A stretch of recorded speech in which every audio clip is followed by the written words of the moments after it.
Good morning. Welcome to NTD. Good morning. Here are today's top stories. Secretary of State Antony Blinken is in Israel for high-stakes talks about the next phase of the war. The diplomat is on his fourth trip to the Middle East to ease tensions as the threat of a greater conflict grows. Stockpiles of weapons found in Gaza, including rifles and grenade launchers. We speak to an IDF spokesperson to get the details. At least 21 injured in an explosion at a Texas hotel. We take a look at what authorities think caused the blast. Bolts missing from the panel blown from a Boeing MAX 9 mid-flight last week. Federal investigators are wondering if they were ever there in the first place. New insight into what went wrong with the Alaska Airlines flight last week. House Republicans are challenging the testimony of a key January 6th witness.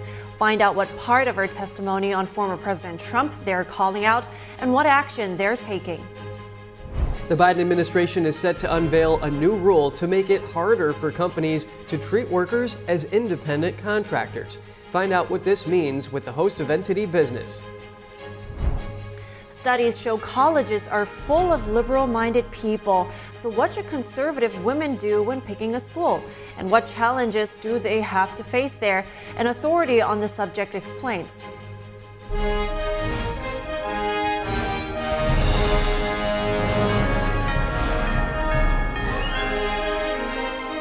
This is NTD Good Morning.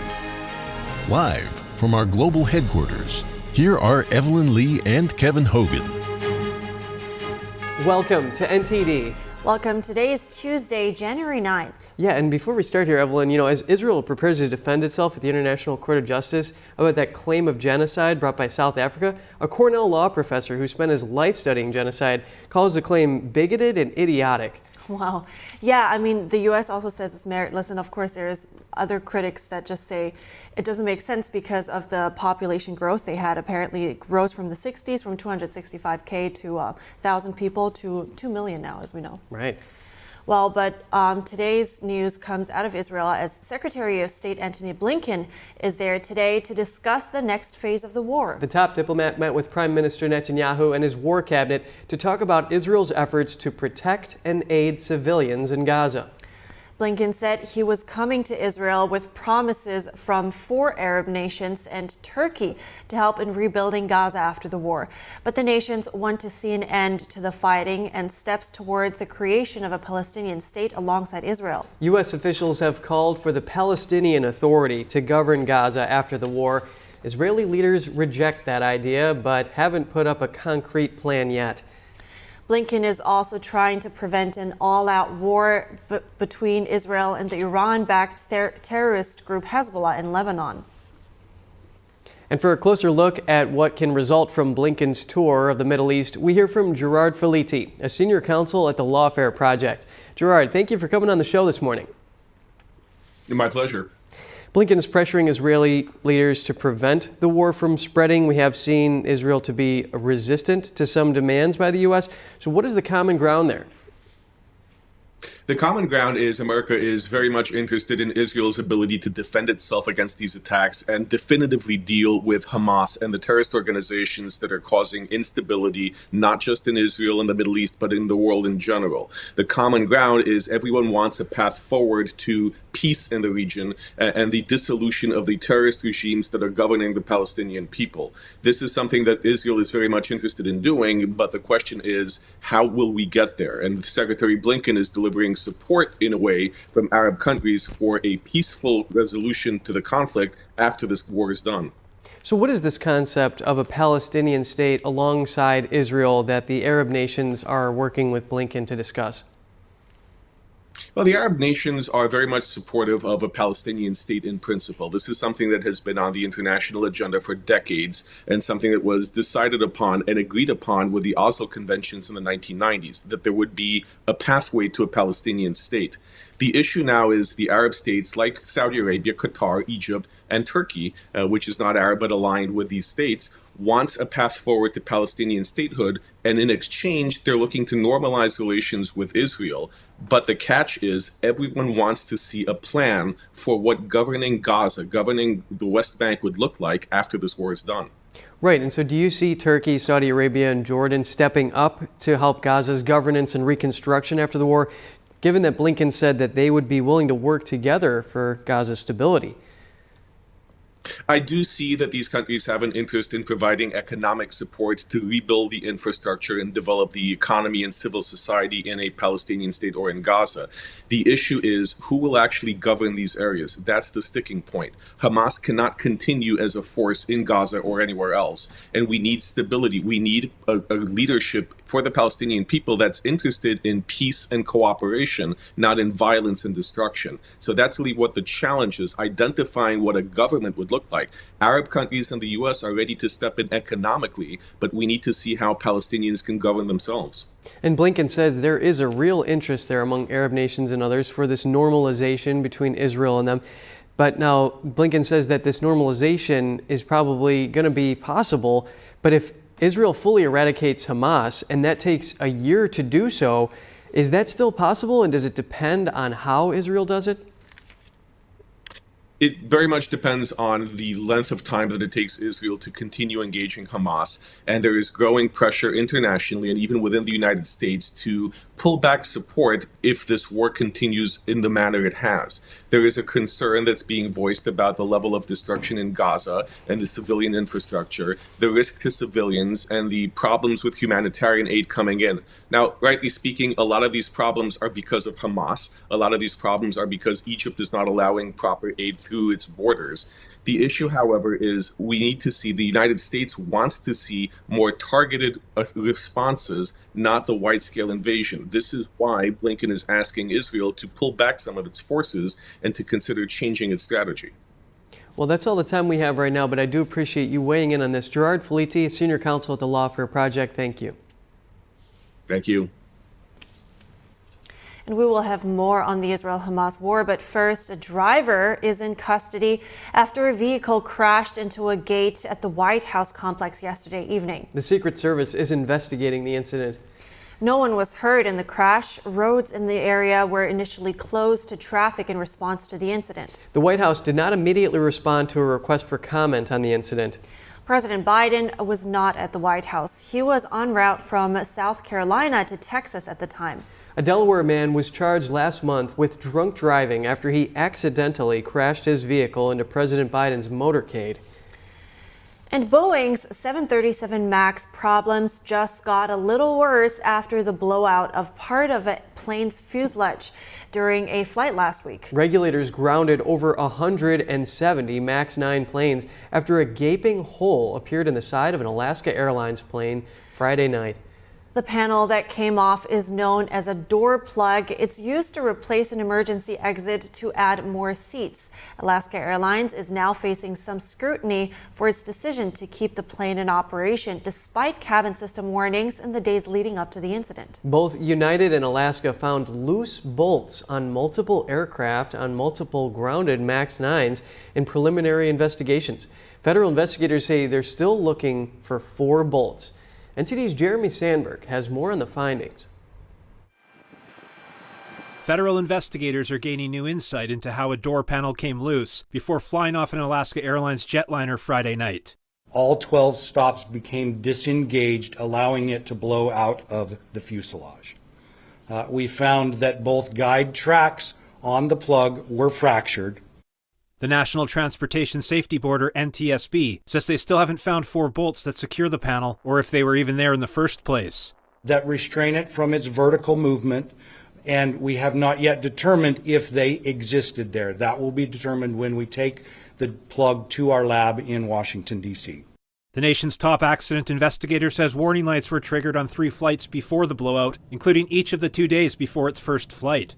NTSB Chair Jennifer Homendy says maintenance crews cleared the Alaska Airlines flight to fly after checks, but that Alaska decided not to use it on an ocean route to Hawaii in case the warning light reappeared. None of the 170 passengers or 6 crew members were injured, but passengers described confusion and chaos with a 2-by-4-foot hole suddenly in the side of the plane just minutes into the flight. One says she heard a loud boom, followed by wind and oxygen masks dropping. At first, she said it wasn't clear how close disaster was until a teenager jumped into the seat beside her, shirtless and scratched.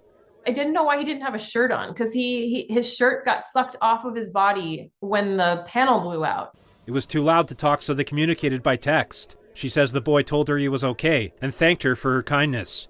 The NTSB said the lost door plug was found Sunday near Portland in the backyard of a home. Authorities asked residents to keep a lookout for any evidence. I thought, oh my goodness, people have been looking for this all weekend, and it looks like it's in my backyard. High school physics teacher Bob Sarr says the 7 agents that came to pick up the panel were amazed it was intact. He believes his trees broke its fall. And in my physics A class, we've just finished talking about impulse and momentum. The trees acted like an airbag. Only 7 seats were unoccupied on the flight, including 2 closest to the blown-out hole. The FAA grounded all MAX 9s operated by Alaska and United Airlines for inspection after the blowout. The FAA approved inspection and repair guidelines for MAX 9 plugs on Monday, which could streamline the roughly 170 grounded planes' return to service. Indonesia temporarily grounded 3 Boeing 737 MAX 9s operated by Lion Air in response. The planes use an emergency exit instead of a door plug. A Lion Air MAX plane crashed in Indonesia in 2018, killing all 190 people on board. An Ethiopian Airlines MAX 8 crashed in 2019, killing 157 people. Boeing shares dropped over 6% Monday. Jeremy Sandberg, NTD News. Fire officials suspect a gas leak and a blast at a Texas hotel in Fort Worth. NTD's Daniel Monahan has more on yesterday's explosion, which injured 21 people. The explosion at the Sandman Signature Hotel blew out windows and littered downtown streets with large sections of debris from the building. Officials say one of the injured people is in critical condition. The blast flung doors and entire sections of wall onto the road in front of the 20-story hotel. Fort Worth Fire Department rescue crews found several people trapped in the basement. More than 24 rooms were occupied at the hotel when the blast took place. Authorities say a restaurant in the building had been under construction, but it was not definitive that is where the blast occurred. The Sandman Signature Hotel is in a busy area of downtown, about 1 block from the Fort Worth Convention Center. According to its website, the hotel has 245 rooms and was built in 1920 as the Wagoner Building, named after cattle rancher and oilman William Thomas Wagoner. Daniel Monahan, NTD News. Dr. Anthony Fauci was on Capitol Hill yesterday and will be back today. Lawmakers are probing the former director of the National Institutes of Health on his response to COVID-19. His testimony is expected to take several hours with hundreds of questions prepared. NTD's Melina Wisecup has the updates from Capitol Hill. The main focus of this closed-door hearing with Dr. Anthony Fauci is for lawmakers to assess how the United States responded to the COVID-19 pandemic. Now, while the lawmakers that we heard from said that there weren't many fireworks so far through the hearing, instead it's been more focused on the process. They say there is more specifically about Fauci's role that they want to look into, such as his flip-flop stance on mask mandates or how money went from his department at the time through EcoHealth and then funded research in China. When I spoke with the chairman of this committee, Chairman Brad Winstrom, he said that so far Fauci has been cooperative with the questions that lawmakers have presented so far, but another lawmaker said that's probably because they haven't gotten to the hard questions yet, like this one. U.S. funding that made its way to the Wuhan lab. I think that's incredibly important. And any suppression of the lab leak theory, that's really important. Not only did NIH funding make its way to the Wuhan lab, but that USAID, Department of State, Department of Defense. And the question is why? What were they using that money for? Were they conducting gain-of-function research? And questions like this will be addressed throughout the course of these lengthy hearings. This isn't a hearing where they focus so much on the back and forth between the witnesses and now the Republican-led House. Instead, it's interesting to see how Republicans are prioritizing what information they can dig out of Fauci in a private closed-door setting. In addition, House Republicans move forward to hold Hunter Biden in contempt of Congress. The House Judiciary Committee and Oversight Committee released a resolution to hold him in contempt of Congress for failing to show up for that closed-door deposition last month where they wanted to ask him about his foreign business deals. Remember, Hunter Biden did show up here to the Capitol. He held a press conference right outside on Capitol grounds, but did not show up for the testimony itself. The committee chairman called this a flagrant defiance of the committees, which is why they're moving forward with this contempt of Congress resolution, which they'll hold a committee markup for on Wednesday and then hold at a later time a full floor House vote. Reporting from Capitol Hill, Melina Weisskopf, NTD News.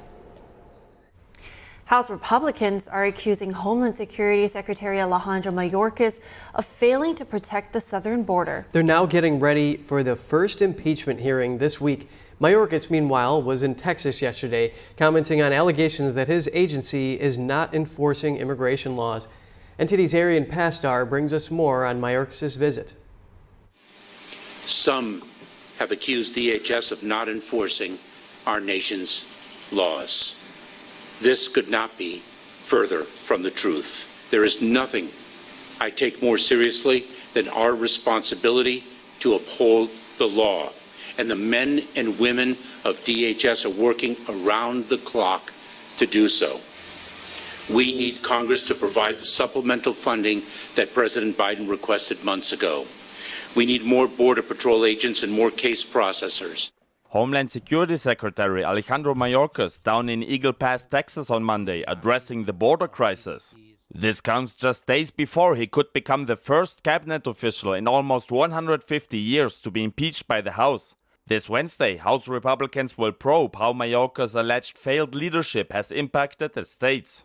On Sunday, House Homeland Security Committee Chairman Mark Green on Fox News explained what's behind the impeachment intentions. The legislative branch writes the laws, and the executive branch executes those laws. They don't get to pick and choose which laws. And clearly, Secretary Mayorkas has basically forced his immigration policy on the country against the laws passed by Congress. And the result has been thousands of dead Americans, human trafficking, cartels empowered, making billions and billions of dollars. December broke multiple grim immigration milestones, which Republicans are blaming partially on Mayorkas. On December 18th, the U.S. reportedly saw over 12,000 illegal border crossings in a single day, breaking the one-day record. At the same time, CBS reported that the month of December had more illegal border crossings than ever before, with around 300,000 people. On Monday, Republican Congressman Mike Lawler was asked if that's enough to impeach Mayorkas. He has an obligation to uphold the Constitution of the United States and enforce our laws. He has failed miserably in his obligation to both. Our border is as porous as it has ever been. Since Joe Biden took office, nearly 10 million migrants have crossed our southern border. Democrats, however, are calling the impeachment move a political stunt. A spokesperson for Mayorkas said that this extreme impeachment push is a harmful distraction from our critical national security priorities. The House could hold multiple impeachment hearings this week and next. But even if the House votes to impeach Mayorkas, the Senate would most likely vote to acquit him. Arian Pastar, NTD News. Coming up, we have more updates from Israel. The IDF uncovers the largest weapons production site in the Gaza Strip since the war began. Some reports say that Hamas is using Chinese weaponry in Gaza. We speak to an IDF spokesman. And a Moscow court has detained a U.S. citizen on criminal charges. Find out what's behind the imprisonment of another American when we come back.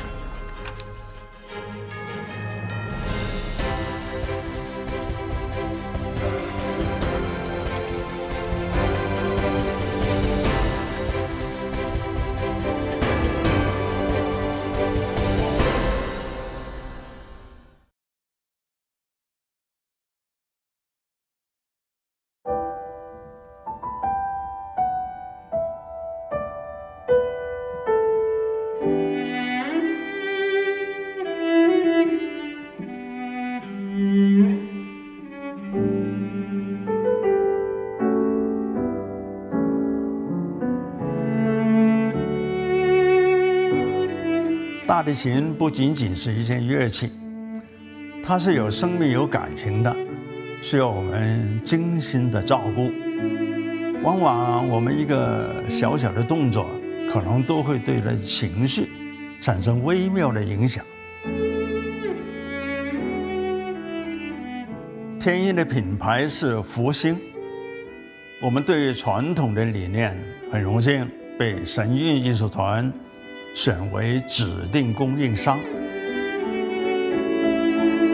时间是酿造音色的不可替代的陪伴。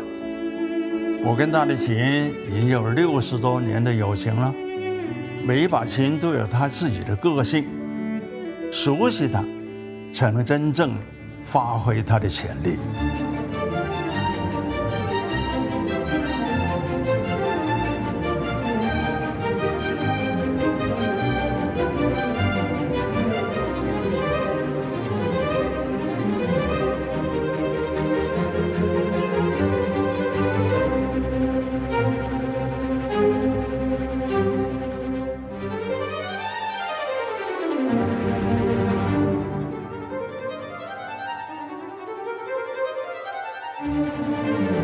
所以，我希望给你的每一把琴，都是首先我所信任的。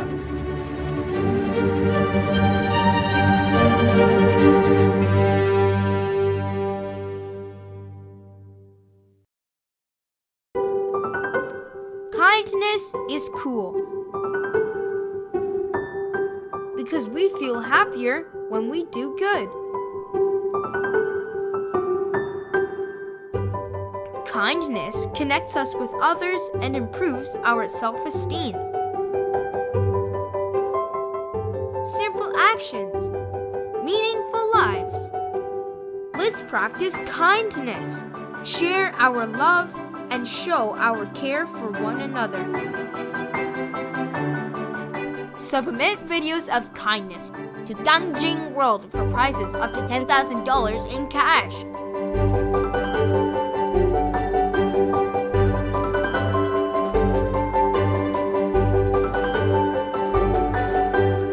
For more information, visit gangjingworld.com.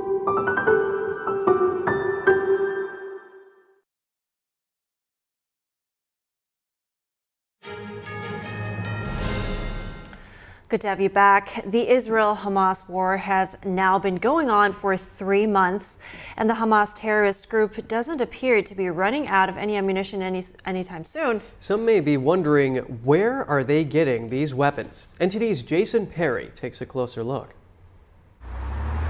It's now been 3 months since Hamas terrorists murdered over 1,200 innocent civilians in Israel. And in response, Israel has vowed to defeat the Hamas terrorist group in the Gaza Strip. Although Israel Defense Forces are making progress each day, on Monday, a barrage of rockets were fired at Israel from the Gaza Strip, some of which were apparently intercepted by the Iron Dome, Israel's air defense system, as seen by the flashes of light in the air.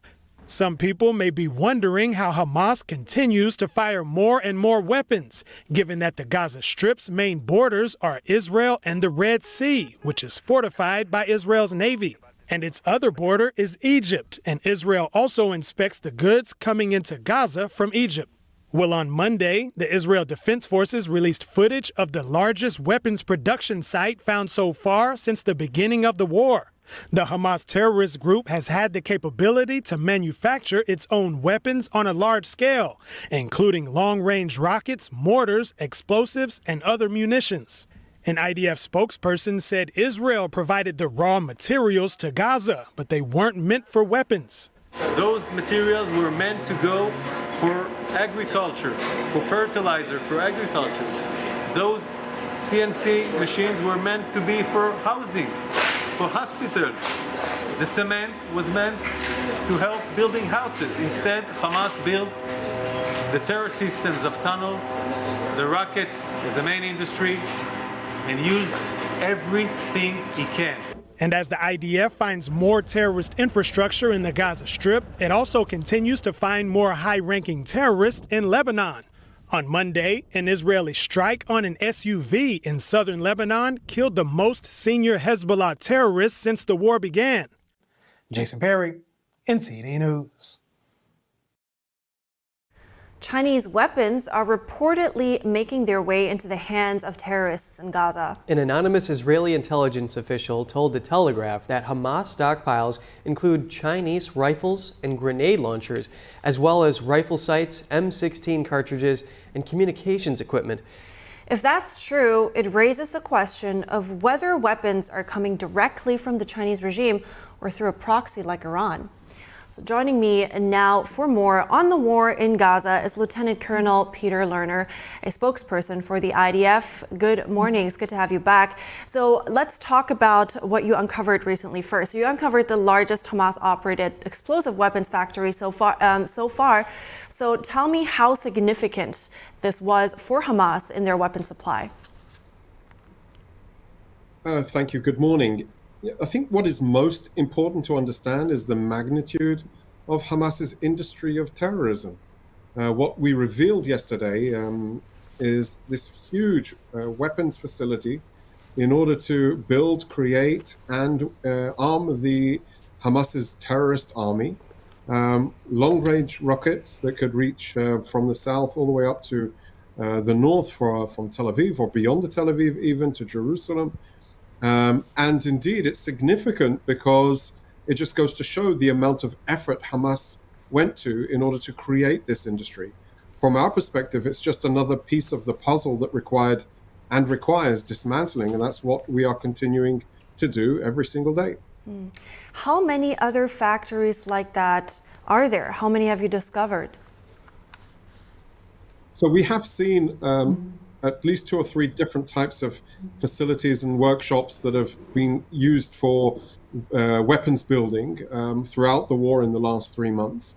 But I think yesterday's find was the most substantial, absolutely, without a doubt, both in its magnitude, both its interconnectivity to the network of tunnels. Hamas would build a rocket, and it wouldn't even need to go above ground until they put it in the rocket launcher itself. So this just goes to show the magnitude. Indeed, we expect that there are more places like this, perhaps not on the same magnitude, but it is, of course, just very illustrative of the magnitude of the industry, the magnitude of the expense and the willingness of Hamas to invest in such a huge capability was at the detriment of the people of Gaza. And this is, I think, the sad part of this whole story. Imagine if this effort would have gone into the good of the people, the education, the health system, the welfare system, the economy. Unfortunately, they chose to put it in the tools of terrorism and death. Right. And there are reports, as we've just heard, that the IDF uncovered large quantities of high-tech supplies that were made in China. Can you confirm this? We've seen a spectrum of weaponry from across the world. Korea, I'm not certain about. There have been reports about China, but I don't want to confirm it up to today. But it just, the proliferation of weapons and arms in this region, specifically even more so to the Gaza Strip, is not an issue. After the Arab Spring, the amount of weapons that flew and flowed into the Gaza Strip was really unbelievable.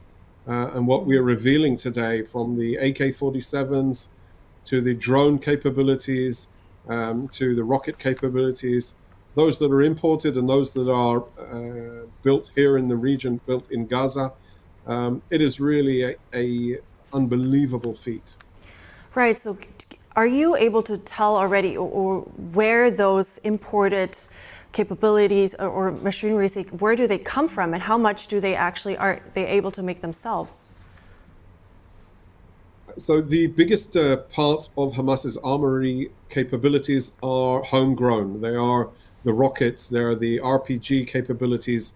Of course, these are the vast majority, and then it is the AK-47s and that have been imported and throughout the history of the conflict and beyond. But the most substantial are the RPG, the rocket-propelled grenades, the anti-tank guided missile capabilities, and of course the rockets themselves, which are produced and developed here in the region, and basically off the knowledge of that exists within the terrorist organizations and Hamas, Hezbollah, and of course Iranian knowledge and purchasing power. So I want to also touch on recently that IDF just killed the Hezbollah commander Wissam Tawil. So what does it mean for Israel in terms of the threat in the north? So without going into specifics, I would say, first of all, anybody that is colluding, planning, and intending on conducting attacks against Israel needs to know there is no such thing as immunity. We will defend ourselves. We will take the fight to the enemy. We have intercepted and conducted strikes just this morning here in Israel against drone capabilities that Hezbollah has developed, and after they conducted an attack against us this morning. It is a very, very fragile time in the region. Hezbollah are treading on thin ice. We are, and we have been saying for the last 3 months, we are maintaining a defensive posture on the north, but we won't agree to any hostility towards us. If you plan on attacking us, we will strike. If we can strike first, we will do it. If not, we will do it afterwards. Thank you very much, Lieutenant Colonel Peter Lerner, as always. Thank you. Good day. A U.S. citizen is under arrest in Moscow on drug-related charges, according to an official statement released today. Robert Woodland is accused of preparing and attempting a crime, as well as illegally dealing with drugs. A Moscow court said the man will be held for 2 months as a preventative measure. A pro-Kremlin paper said Woodland is a U.S. citizen of Russian origin, adopted by U.S. scientists. There have been several high-profile detentions of U.S. citizens recently. This includes Wall Street Journal reporter Evan Gershkovich, who the U.S. considers wrongfully detained. Coming up, the fourth batch of documents from Jeffrey Epstein's court files have been released. We take a closer look at the new information. A congressman threatens to subpoena key January 6 witness Cassidy Hutchinson if she doesn't turn over documents. Find out what Republicans say is controversial about her testimony. The first U.S. moon landing in over 50 years is abandoned as the lander undergoes several critical failures. We have the details of the mission coming up.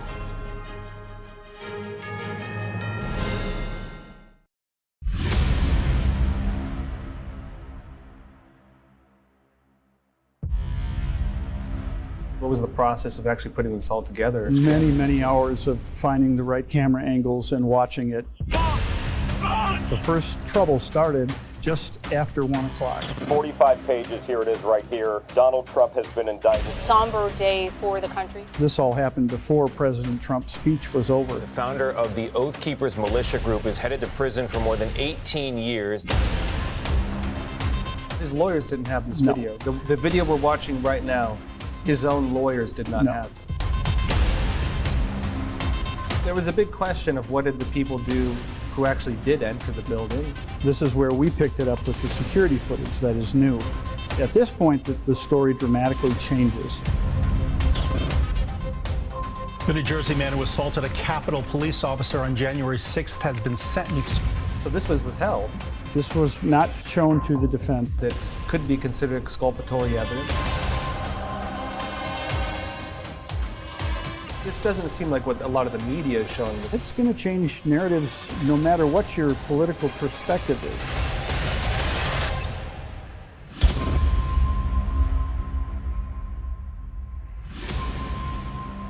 What we're after is the truth. It's just clear as day. The media, whether it's broadcast, cable, or print media, has become extremely biased. And I started looking online for alternative ways to get information. And I saw an ad for a free trial. And I looked at it and I said, Epoch Times. I mean, come on, this is end of days type of stuff. I mean, what are they going to be talking about here? And I said, well, it's a free trial. Let me dig in. Is it giving me both sides? Is it giving me an objective point of view here? I have looked for opportunities to see where they might be biased, and I don't find it. It has given me a level of trust in media that I didn't think I'd ever get back. I love the Epoch Times because it has renewed my faith in the idea that a reliable, responsible, non-biased source of information is available. And I can say that I love it because of that. Regardless of where you are on your path to retirement, you can still take charge of your financial future today. Visit aceyourretirement.org and answer a few questions from Avo, your friendly digital retirement coach, for free tips, resources, and advice customized for your situation to help you feel confident and prepared for retirement. Retirement looks different for everyone. Make sure you're prepared for your financial future at aceyourretirement.org.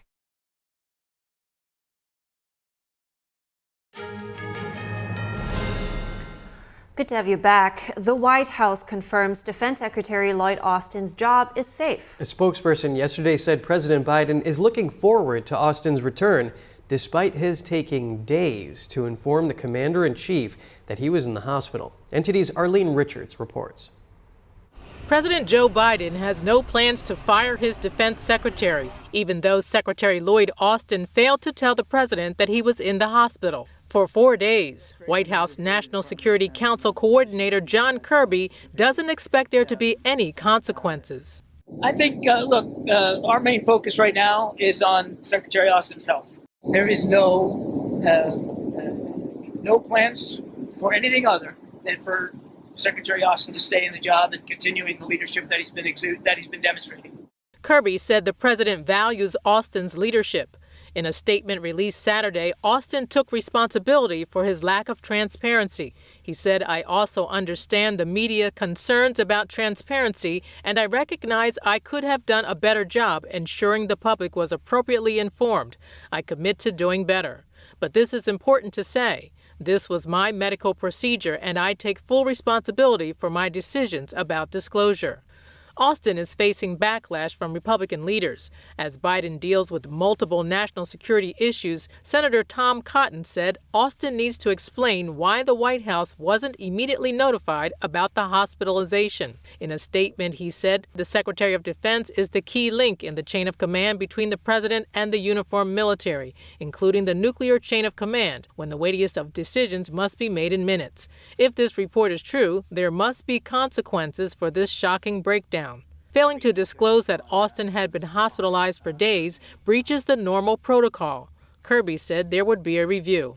I fully expect that we'll take a look at process and procedure here. We'll do what's akin to a hot wash and try to see if processes and procedures need to be changed at all or modified. Kirby said there is an expectation that when a cabinet official becomes hospitalized, the chain of command would be notified. Although the White House's Intelligence Center checks in every morning to get the location of the cabinet members, Kirby said when a cabinet official gets hospitalized, it's up to the agency to communicate that. In this case, the Department of Defense didn't notify the White House until Thursday afternoon. Arlene Richards, NTD News.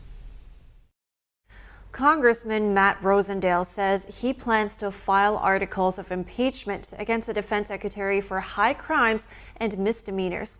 Rosendale shared a statement on X saying Secretary Austin has violated his oath of office time and time again and has jeopardized the lives of the American people. Fox News reports that 8 attacks were carried out against American forces in the Middle East while Austin was hospitalized. And the 4th batch of Jeffrey Epstein's court files were released yesterday. They reveal photos that appear to show girls or young women on his private island in 2006. The photos are part of a 2015 lawsuit between Epstein victim Virginia Giuffre and Epstein's longtime girlfriend Ghislaine Maxwell. During the trial, Epstein accuser Sarah Ransom testified about the inner workings of Epstein's sex business. Giuffre's lawyers say the photos establish that Maxwell was on the island during a time when she testified that she was hardly around.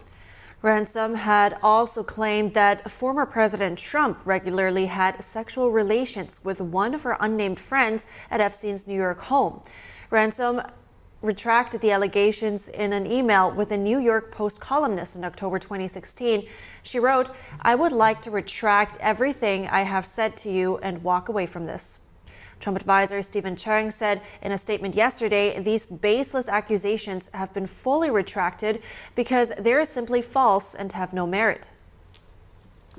The judge presiding over former President Trump's federal election case was apparently the latest victim of a swatting incident. Swatting is when a fake 911 call is made, sending emergency crews and possibly SWAT teams to someone's address. Police responded Sunday to an emergency call claiming a shooting occurred at Judge Tanya Chutkin's D.C. residence.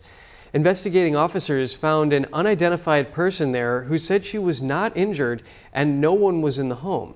Officers found nothing at the location. This is just the latest in a rash of swatting incidents against politicians like Representative Marjorie Taylor Greene and Maine's Secretary of State Shenna Bellows. There have also been incidents involving celebrities like Tom Cruise and Miley Cyrus.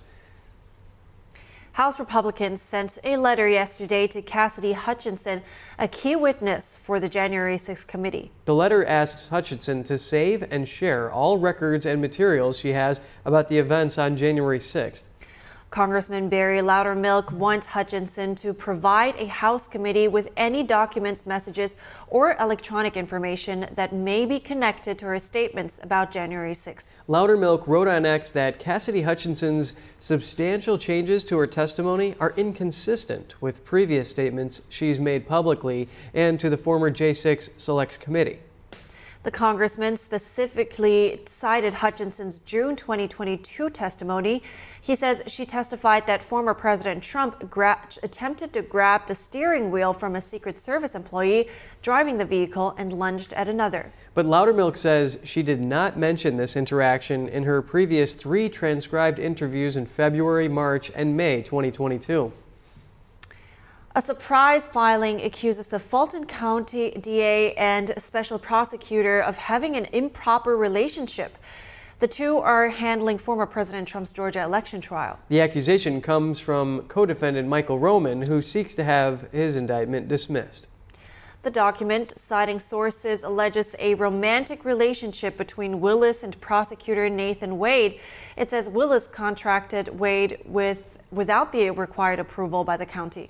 The 127-page filing also alleges the pair profited significantly from this prosecution at the expense of taxpayers.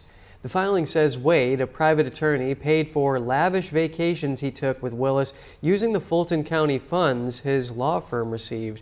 That's according to the Atlanta Journal-Constitution. A spokesperson for Willis told ABC News their office will respond to the allegations through appropriate court filings.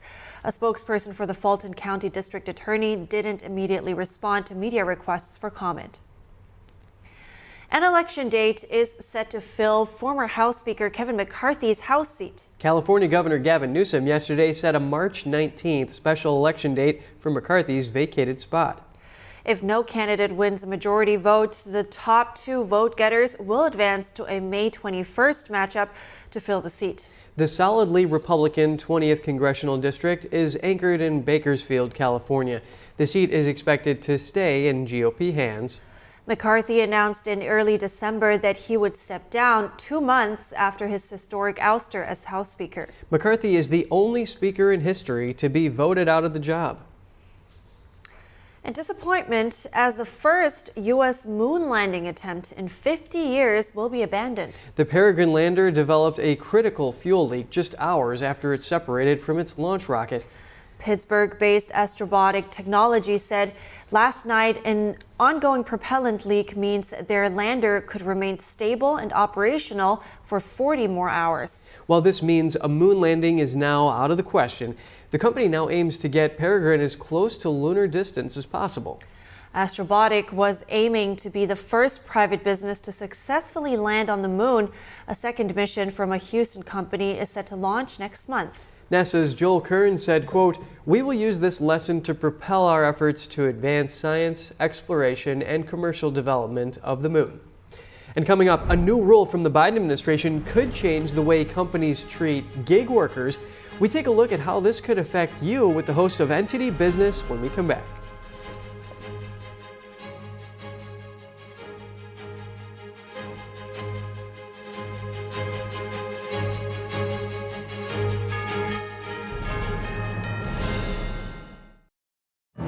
The highest art is beautiful, breathtaking, timeless, and moving.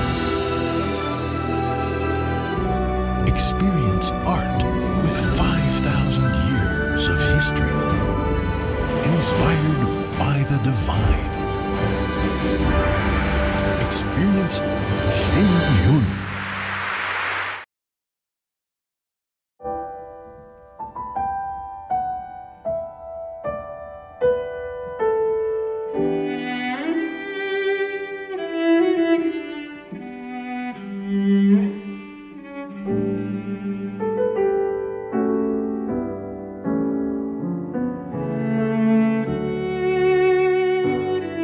大提琴不仅仅是一件乐器，它是有生命、有感情的，需要我们精心的照顾。往往我们一个小小的动作，可能都会对人情绪产生微妙的影响。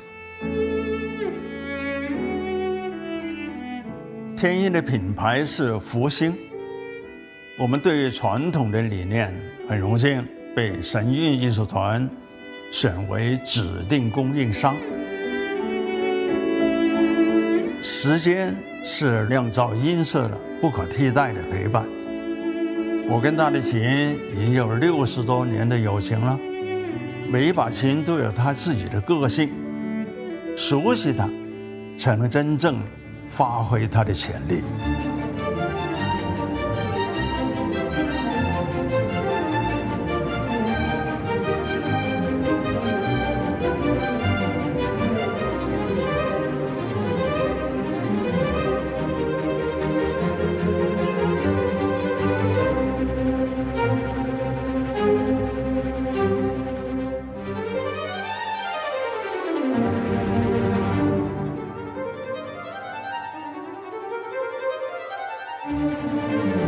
所以，我希望给你的每一把琴，都是首先我所信任的。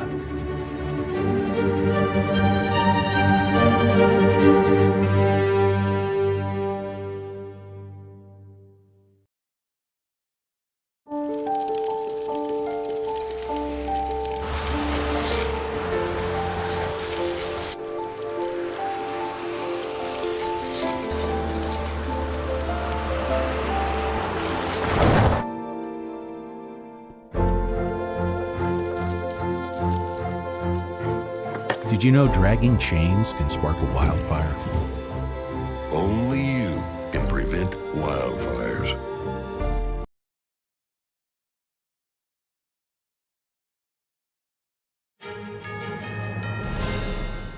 Good morning and welcome back. So here with us now is NTD Business host Don Ma to discuss some upcoming rules for the U.S. gig economy. The Biden administration plans to announce a new rule as soon as this week. It will make it harder for companies to classify workers as independent contractors instead of employees. So Don, tell us more about this rule.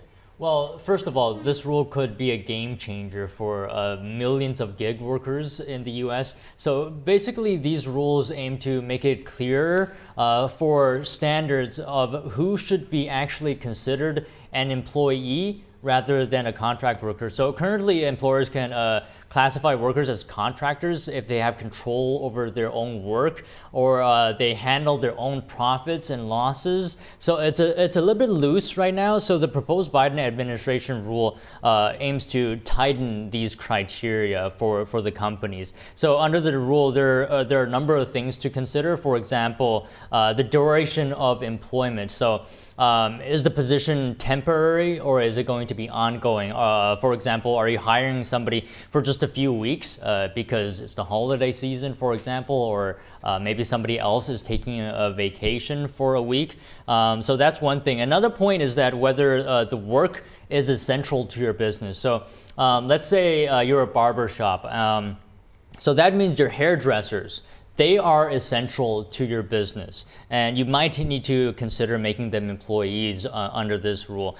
So this change intends to make it more challenging, basically, for business to classify workers as contractors. And the point of doing this from the Biden administration's perspective is that, you know, when you classify someone as a contractor, that means you don't have to pay them minimum wage. You don't have to give them other benefits that are associated with being an employee. So that's what the Biden administration wants to get rid of. But of course, it's also worth pointing out that when an employee is when somebody is an employee, the company is legally required to pay into Medicare, Social Security, and unemployment for workers. But these obligations do not exist if the companies classify somebody as a contractor.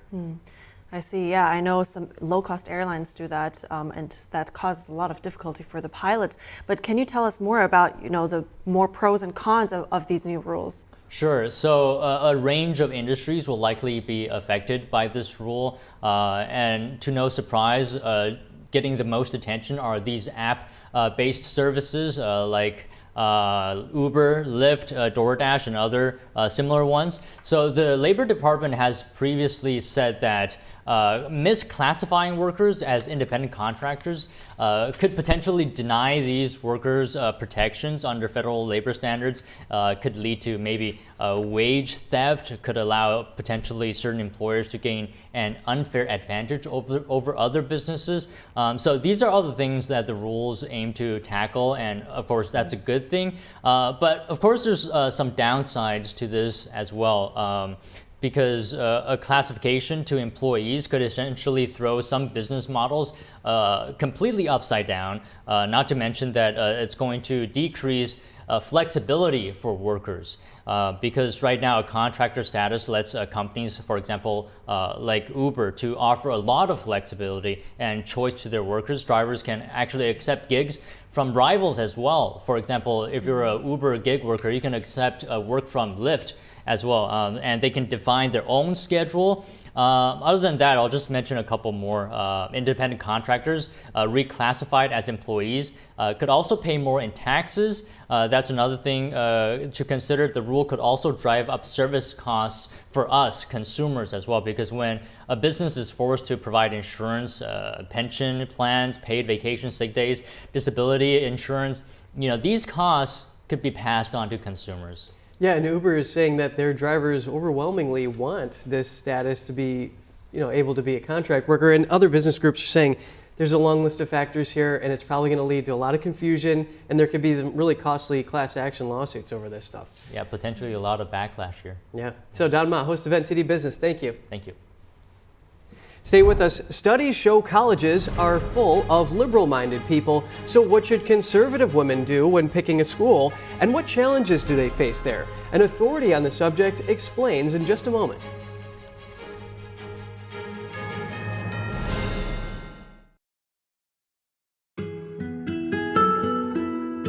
There's cultures that have been lost, but this culture hasn't been.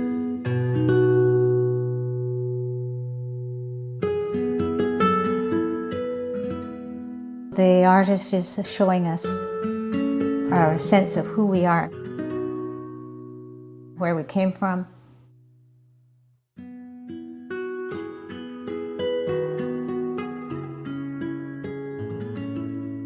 You look at his hat. His hat is knitted probably by a man, because a man traditionally knitted the hats. That hat tells you the story of who this person is, what his place in the culture is, the animals around him.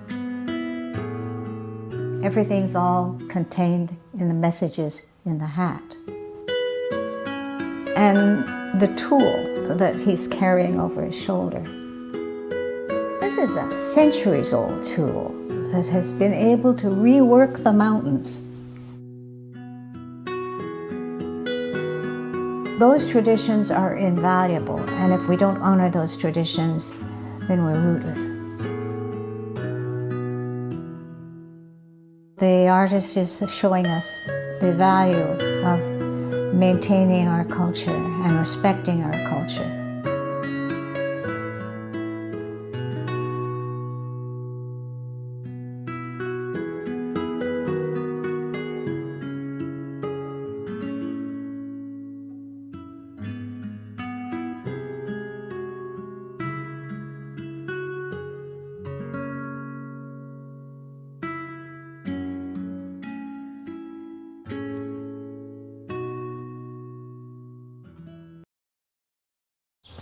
All right, I'm at the house, and I'm gonna head inside. Okay, come on, this door. I'm in the house. What do you see? Let me check the den. There's nothing in the den. Let me check the kitchen. There's no one downstairs, it looks like. Wait, what was that? I don't know. Let me head upstairs. What do you see? What the? Did you shut this bathroom door? No. Oh, What? It's not here. What do you mean? The gun's not here. What? Where is it? Oh my God. What's going on? Cam. Oh my God, what's going Cameron, on? are you in there? Open the door. Cam, please, please, open the door, Cameron. Come on, Cam.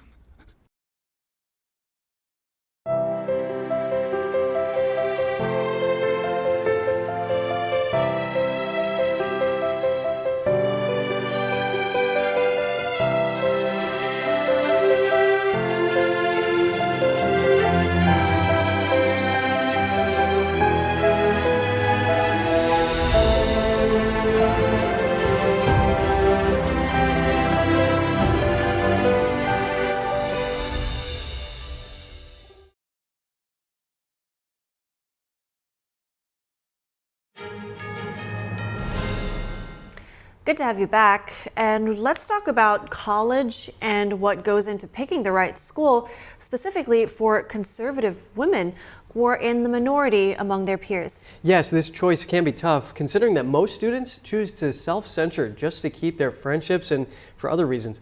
So earlier I spoke with Karen Lips, the president of the Network of Enlightened Women, who teaches how to stick to one's convictions in the face of schools that may seek to quash those viewpoints.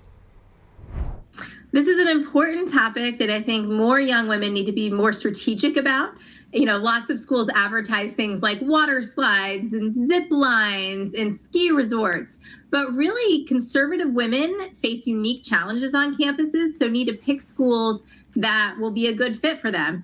Think about things not just about cost, but also making sure, is there a conservative community for them on campus? Is there a conservative intellectual home? They should consider things like how free speech is treated by looking to see if their school has signed on to the Chicago Statement. So I'd encourage students to be a little bit more thoughtful and strategic when they're picking a school, because I think it will lead to a better experience. So you touch on free speech. What are some of the challenges that conservative women may face on campus? Well, when a young woman steps foot on campus today, she not only faces a faculty that is more liberal than conservative. One study found a 6-to-1 ratio. She also faces pressure from administrators. There's a 12-to-1 ratio of liberal to conservatives. And then she faces a tornado of social pressure from her peers. Conservatives are more likely to self-censor than liberals because of that pressure. And so I wrote about in my new book, You're Not Alone, The Conservative Woman's Guide to College, these forces and how it should inform young women and make them take additional steps to be prepared on campus. Make them think through, are they going to keep quiet? Are they going to employ some persuasion techniques so that they're ready to have conversations with their peers? And how they select classes and college majors to make sure that they have a positive college experience. Yes, Karen, and you talked about self-censoring. Is it better for a conservative woman to go to a college that aligns with her views and be comfortable around her peers, or to go to a college that may have a liberal bias and then have to be prepared to defend her views? Well, that's something I think young women should really think about and then make the best decision for them. We've had students who've been involved in the Network of Enlightened Women, the group that I run, who've gone to schools like Baylor, where they find they're more aligned as a university. And then we have students that go to, traditional big state schools or even more, schools that are known as being more liberal. And the key is that they just have a strategy for how they're going to deal with what they're going to experience. So for some students, they really enjoy and benefit from that back and forth and being known almost as the conservative girl on campus. And then by speaking up, other students will join them, and then they can start chapters of our group or just create this community. Whereas other students find, grades are really important. So they might keep their head down a little bit more, playing the longer game of trying to get grades so they can get into grad school. So I think the key for conservative women is they need to go to college with their eyes wide open and be ready to employ a strategy that will work for their longer-term plans. Well, thank you so much for your time today. Karen Lips, president of the Network of Enlightened Women. Yep, thank you. Interesting take on this. Yeah, and that Chicago statement is basically just a writ that shows that there should be free speech on college campuses, and it explains that the school, if it doesn't agree with a view, should not prevent students from being able to access it. I see. Well, thank you for that interview. We're heading to the second part of our broadcast, so stay with us. We'll be back in just a minute. NTD News, the fastest growing independent news source in America, bringing you breaking news from around the world. Expert analysis, investigative reporting, and original award-winning documentaries. We're known for our uncensored China coverage you won't find anywhere else. We cover the stories that affect you and shape our world without the political noise. We report from the heart with you in mind. Watch us right here on NTD News. Good morning. Welcome to NTD. Good morning. Here are today's top stories. Secretary of State Antony Blinken is in Israel for high-stakes talks about the next phase of the war. The diplomat is on his fourth trip to the Middle East to ease tensions as the threat of a greater conflict grows. Bolts missing from the panel blown from a Boeing MAX 9 mid-flight. Federal investigators are wondering if they were ever there in the first place. New insight into what went wrong with the Alaska Airlines flight last week. Authorities have a theory on what caused an explosion at a Texas hotel, which injured at least 21 people. And winter storms plow through the central and eastern U.S. More extreme weather conditions in the forecast, which could include whiteouts, blizzards, and even tornadoes. A game changer of an election coming to Taiwan this weekend. It could mean the difference between autonomy and a step towards Chinese control. An on-the-ground update. The James Webb Telescope is a technological marvel. What have scientists learned in the time since it deployed? See the beautiful photos from a million miles away.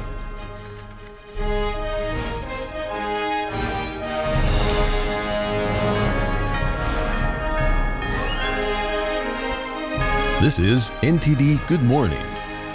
Live from our global headquarters, here are Evelyn Lee and Kevin Hogan. Welcome to NTD. Welcome. Today is Tuesday, January 9th. Today's top news. Secretary of State Antony Blinken is in Israel today to discuss the next phase of the war. The top diplomat met with Prime Minister Netanyahu and his war cabinet to talk about Israel's efforts to protect and aid civilians in Gaza. Blinken said he was coming to Israel with promises from 4 Arab nations and Turkey to help in rebuilding Gaza after the war. But the nations want to see an end to the fighting and steps towards the creation of a Palestinian state alongside Israel. U.S. officials have called for the Palestinian Authority to govern Gaza after the war.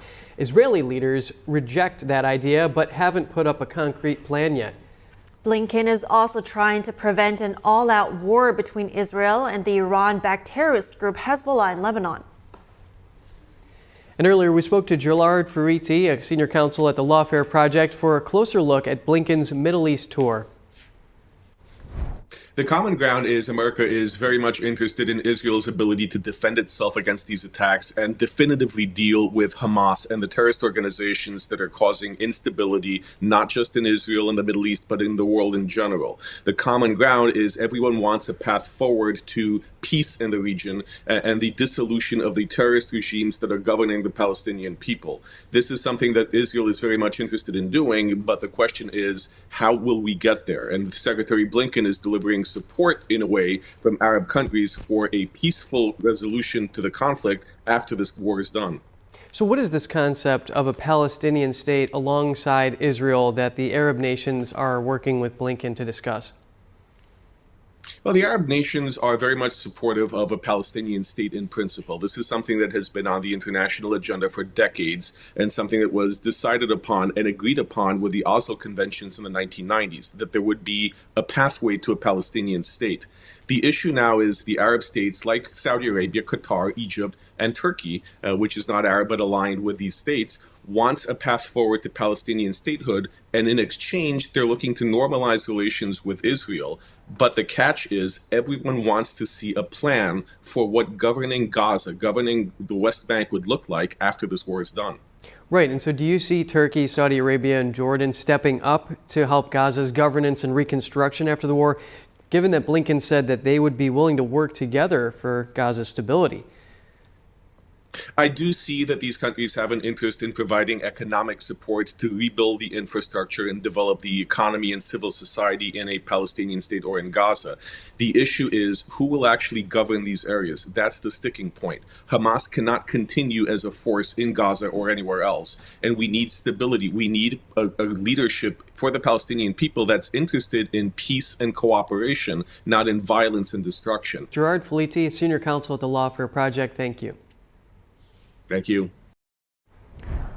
Chinese weapons are reportedly making their way into the hands of terrorists in Gaza. An anonymous Israeli intelligence official told The Telegraph that Hamas stockpiles include Chinese rifles and grenade launchers, as well as rifle sights, M16 cartridges, and communications equipment. If that's true, it raises the question of whether weapons are coming directly from the Chinese regime or through a proxy like Iran. And in other news, fire officials suspect a gas leak in a blast at a Texas hotel in Fort Worth. NTD's Daniel Monahan has more on yesterday's explosion, which injured nearly 21 people. The explosion at the Sandman Signature Hotel blew out windows and littered downtown streets with large sections of debris from the building. Officials say one of the injured people is in critical condition. The blast flung doors and entire sections of wall onto the road in front of the 20-story hotel. Fort Worth Fire Department rescue crews found several people trapped in the basement. More than 24 rooms were occupied at the hotel when the blast took place. Authorities say a restaurant in the building had been under construction, but it was not definitive that is where the blast occurred. The Sandman Signature Hotel is in a busy area of downtown, about 1 block from the Fort Worth Convention Center. According to its website, the hotel has 245 rooms and was built in 1920 as the Wagoner Building, named after cattle rancher and oilman William Thomas Wagoner. Daniel Monahan, NTD News. Boeing's 737 MAX problems just got a little worse after the blowout of part of a plane's fuselage during the flight last week. Regulators grounded over 170 MAX 9 planes after a gaping hole appeared in the side of an Alaska Airlines plane Friday night. The panel that came off is known as a door plug. It is used to replace an emergency exit to add more seats. Alaska Airlines is now facing some scrutiny for its decision to keep the plane in operation despite cabin system warnings in the days leading up to the incident. Both United and Alaska found loose bolts on multiple grounded MAX 9s in preliminary investigations. Federal investigators say they're still looking for 4 bolts. NTD's Jeremy Sandberg has more on the findings. Federal investigators are gaining new insight into how a door panel came loose before flying off an Alaska Airlines jetliner Friday night. All 12 stops became disengaged, allowing it to blow out of the fuselage. We found that both guide tracks on the plug were fractured. The National Transportation Safety Board, or NTSB, says they still haven't found 4 bolts that secure the panel, or if they were even there in the first place. That restrain it from its vertical movement, and we have not yet determined if they existed there. That will be determined when we take the plug to our lab in Washington, D.C. The nation's top accident investigator says warning lights were triggered on 3 flights before the blowout, including each of the 2 days before its first flight. NTSB Chair Jennifer Homendy says maintenance crews cleared the Alaska Airlines flight to fly after checks, but that Alaska decided not to use it on an ocean route to Hawaii in case the warning light reappeared. None of the 170 passengers or 6 crew members were injured. The FAA grounded all MAX 9s operated by Alaska and United Airlines for inspection after the blowout. The FAA approved inspection and repair guidelines for MAX 9 plugs on Monday, which could streamline the roughly 170 grounded planes' return to service. Jeremy Sandberg, NTD News. House Republicans sent a letter yesterday to Cassidy Hutchinson, a key witness for the January 6th committee. The letter asks Hutchinson to save and share all records and materials she has about the events on January 6th. Congressman Barry Loudermilk wants Hutchinson to provide a House committee with any documents, messages, or electronic information that may be connected to her statements about January 6th. Loudermilk wrote on X that Cassidy Hutchinson's substantial changes to her testimony are inconsistent with previous statements she's made publicly and to the former J6 Select Committee. The congressman specifically cited Hutchinson's June 2022 testimony.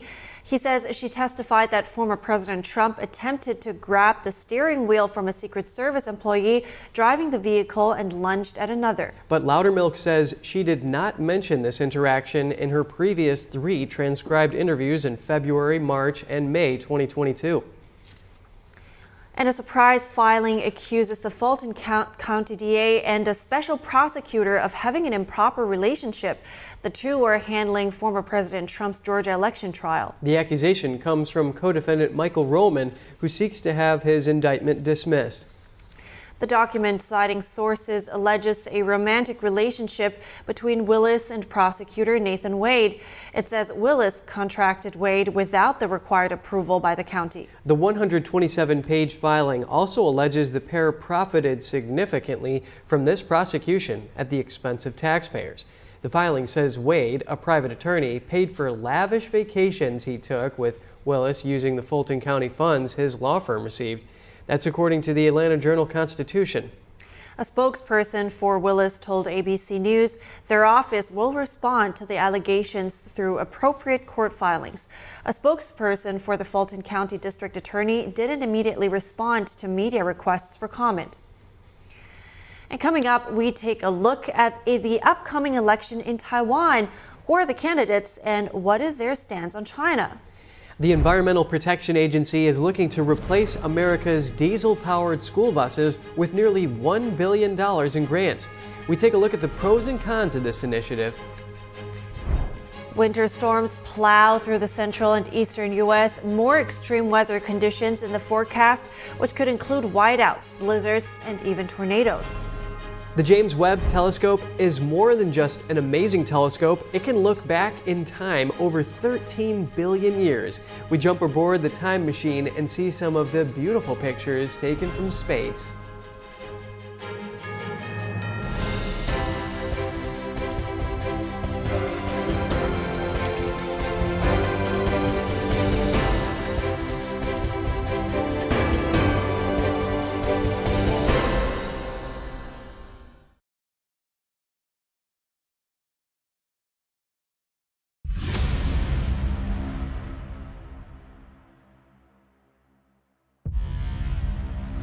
What was the process of actually putting this all together? Many hours of finding the right camera angles and watching it. The first trouble started just after 1 o'clock. 45 pages, here it is right here. Donald Trump has been indicted. Somber day for the country. This all happened before President Trump's speech was over. The founder of the Oath Keepers militia group is headed to prison for more than 18 years. His lawyers didn't have this No. video. The video we're watching right now, his own lawyers did not have. There was a big question of what did the people do who actually did enter the building. This is where we picked it up with the security footage that is new. At this point, the story dramatically changes. The New Jersey man who assaulted a Capitol police officer on January 6th has been sentenced. So this was withheld. This was not shown to the defense. That could be considered exculpatory evidence. This doesn't seem like what a lot of the media is showing. It's going to change narratives no matter what your political perspective is.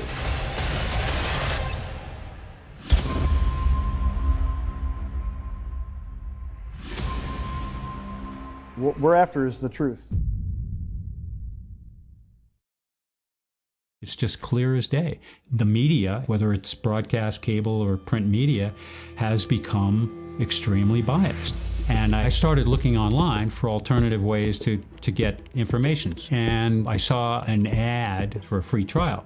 And I looked at it and I said, Epoch Times? I mean, come on, this is end of days type of stuff. I mean, what are they going to be talking about here? And I said, well, it's a free trial. Let me dig in. Is it giving me both sides? Is it giving me an objective point of view here? I have looked for opportunities to see where they might be biased, and I don't find it. It has given me a level of trust in media that I didn't think I'd ever get back. I love the Epoch Times because it has renewed my faith in the idea that a reliable, responsible, non-biased source of information is available. And I can say that I love it because of that.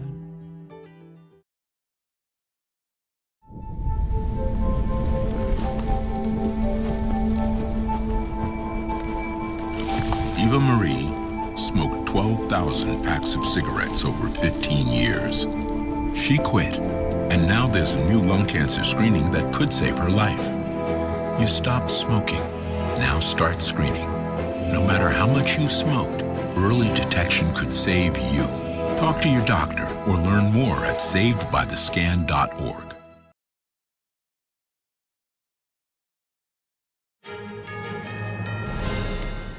Good to have you back. And big things are coming up on January 13th. The self-governing island of Taiwan is slated to elect a new president. The three-way election race boils down to one central theme: how to deal with its communist neighbor, China. Leading the race is Taiwan's current Vice President Lai Ching-te. He represents the ruling Democratic Progressive Party. Throughout his career, Lai has been known for his staunch defense of the island's sovereignty despite repeated pressure from China.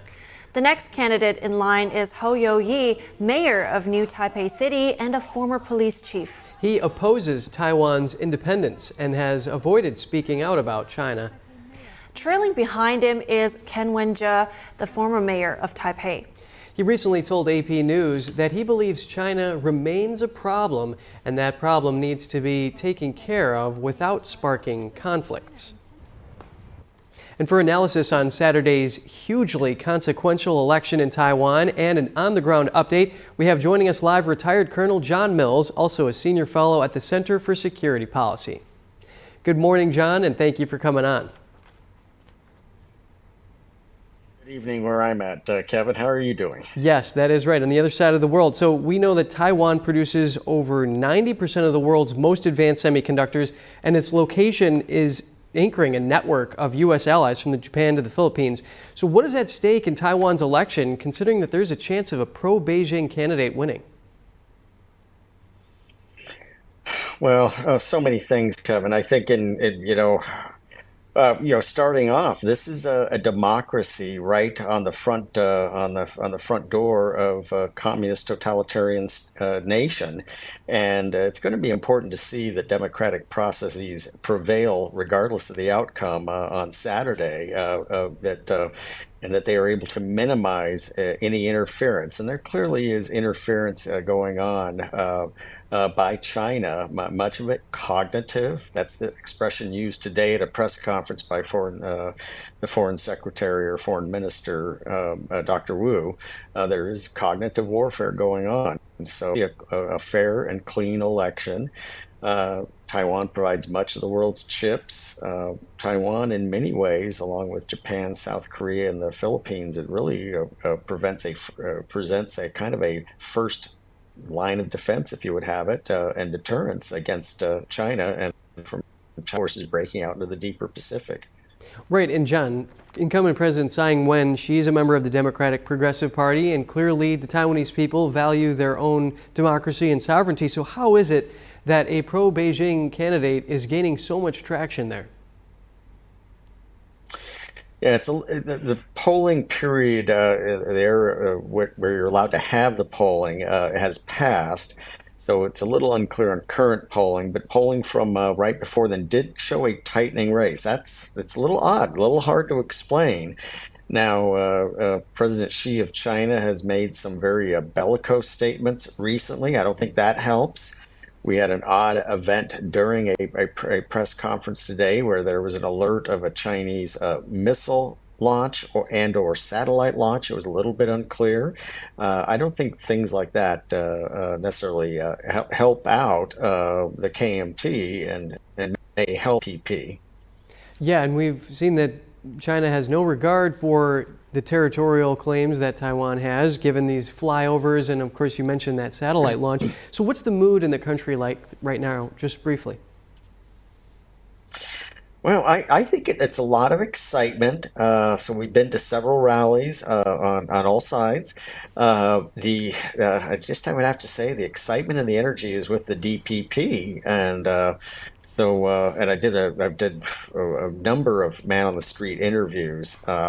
Everybody, this whole concept of independence and sovereign, almost every person said, we're already a sovereign independent nation. We don't need to ask permission from anybody to be a nation or sovereign or independent. Well, all eyes are on Taiwan right now. Retired Colonel John Mills, Senior Fellow at the Center for Security Policy, thank you for the update. Thank you very much, Kevin. Back in the U.S., a major winter storm has arrived. This week, people in the central part of the country can expect up to a foot of snow, violent winds, blizzards, and even tornadoes. A highly impactful winter storm is expected to dump as much as a foot of snow across the country's midsection, where blizzard and winter storm warnings are in effect. According to the National Weather Service, between January 7th to 11th, the storm can bring 8 to 12 inches of snow stretching from southeastern Colorado and western Kansas through eastern Nebraska, large parts of Iowa, northern Missouri, and northwestern Illinois, up toward the upper peninsula of Michigan. Other parts of the Midwest could see winds between 60 to 70 miles per hour, creating blizzards with whiteouts. There were widespread school closures across eastern Nebraska on Monday, ahead of the storm. The harsh weather has already affected presidential campaigning for Iowa's January 15th precinct caucuses, where temperatures could dip below 0 degrees by caucus day next week. In South Dakota, the Sioux Falls mayor urged residents not to travel Monday if they did not have to, and to give snowplows time and patience so they can clear the roads. In the southeast, wind gusts of up to 50 miles per hour and strong tornadoes are the primary threats to states along Texas and the Gulf Coast. The risk will continue through Tuesday. The storm follows a separate storm that moved off the East Coast after dumping over a foot of snow Sunday on parts of Pennsylvania, New York State, and portions of New England. And another storm is on the way that will affect the Pacific Northwest into the northern Rockies. Washington and Oregon could see blizzard conditions and several feet of snow. A flood watch is in effect for the state of Hawaii through Tuesday, as the threat of heavy rainfall and thunderstorms moves through from west to east. The Environmental Protection Agency yesterday announced nearly $1 billion in grants to replace diesel-powered school buses. This will help purchase over 2,700 so-called clean school buses in 280 school districts across 37 states. With yesterday's announcement, the EPA's Clean School Bus program has awarded nearly $2 billion in total for electric and low-emission school buses nationwide. Vice President Kamala Harris said the move is part of their work to tackle climate change and invest in the nation's children, their health, and their education.